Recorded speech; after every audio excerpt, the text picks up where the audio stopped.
Fakti që gjykimi i Perëndis drejtohet ndaj kombeve, popujve dhe botës, tregon se gjykimi për të cilin flet ky pasazh i referohet gjykimit universal që do të ndodhë në ditën e fundit.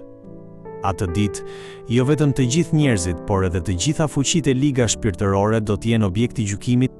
Është veçanërisht mbreslënse që, ndërsa flitet për këtë gjykim universal, përmendet në mënyrë të veçantë Edomi.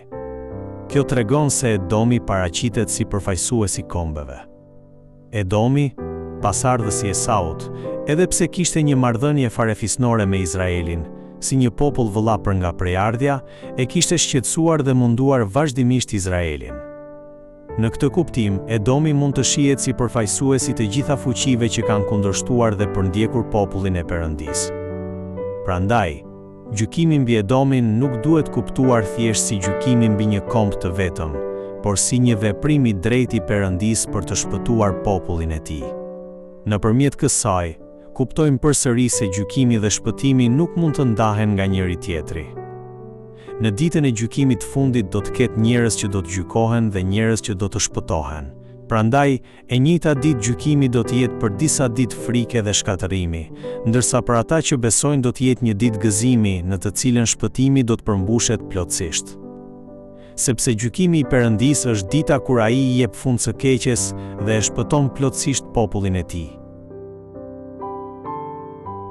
Kërkoni në librin e Zotit dhe lexoni. Kjo do të thotë të shqyrtoni me kujdes fjalën e Perëndis dhe ta verifikoni atë.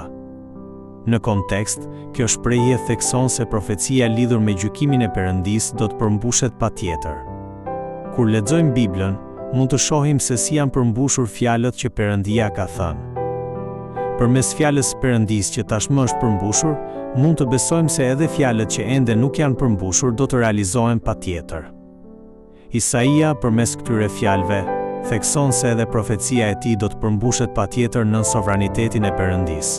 Kur lexojmë fjalën, kuptojmë se vullneti i Perëndis ka qenë duke u përmbushur dhe përmes këtij fakti mund të besojmë edhe premtimet e Perëndis që ende nuk janë përmbushur. Atëherë si duhet jetojë ai që beson se në ditën e fundit do të ndodhë gjykimi universal i Perëndis? Përgjigjja është e qartë. Duhet ta lexojmë fjalën, ta besojmë fjalën dhe të jetojmë sipas fjalës.